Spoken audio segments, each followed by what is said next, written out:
Thomas and the Swan.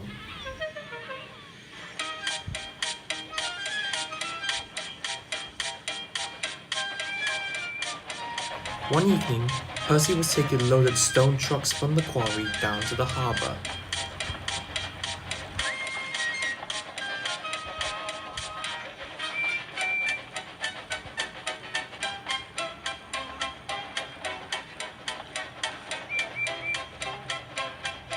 Things were going well for Percy until he approached the bridge near Elsbridge.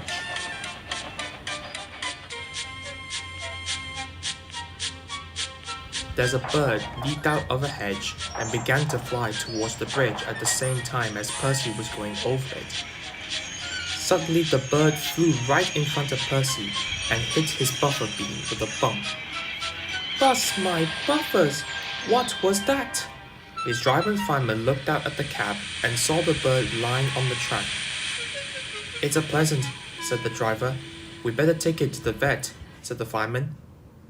The driver and fireman carried the injured bird into Percy's cab, and Percy continued on with his journey. He told the other engines about what happened. "Well, at least it wasn't seriously hurt." "Huh," snorted Thomas. "Poor Percy frightened of a bird. If I ever came across a bird, I'll just blow steam at it." "Oh really, Thomas? You will hurt yourself and the bird if you do that," said Toby earnestly. "I'll be frightened." But Thomas ignored Toby and went to sleep instead. The next day, Thomas was at Elsbridge taking on water when he spotted a flock of large white birds with long necks flying overhead. "What sort of birds are those?" Thomas asked his driver. "Those are swans," his driver replied. "They're considered royal birds. The royal family themselves have pet swans. They're considered very special, and it's against the law to hurt them." "I wouldn't want to hurt a swan," said Thomas. "Good, let's keep it to that," laughed his fireman.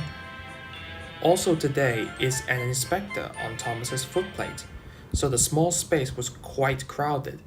The inspector was assessing Thomas's fireman for possible promotion.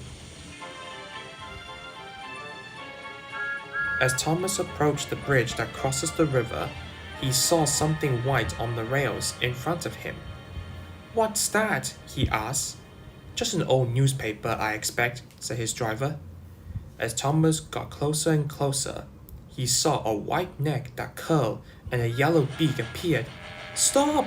he called. "It's not a newspaper." His driver braked him to a stop, and the inspector got down. He went to look and then returned to the cab. "It's a swan," the inspector told Thomas's driver. "It must have flown here by mistake. Can you come and help, please?" Thomas watched anxiously as the two men lifted the bird. It tried to flap its wings, but only one moved. Very carefully, the inspector and the driver carried the injured swan past Thomas. They placed it gently in the corner of the cab. The inspector covered it with his coat. "Off we go, Thomas," said his driver. "Be as gentle as you can."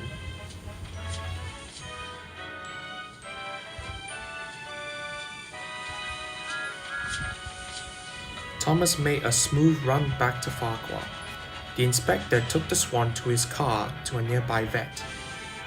The vet vested the broken wing and kept the bird in his surgery garden until it was strong enough to fly. Then he went with Thomas to the river to let the swan go free. That night, Thomas told Percy all about it. "I thought you weren't scared of birds," said Percy when he finished. Thomas smiled knowingly. "I wasn't scared, just being careful. It might have been one of the royal family's own swans, for all we know. You wouldn't want me to hurt one of them now, would you?" Percy would have to agree. The next day, Thomas saw a flock of swans flying overhead. Maybe one of them was the swan he met on the bridge.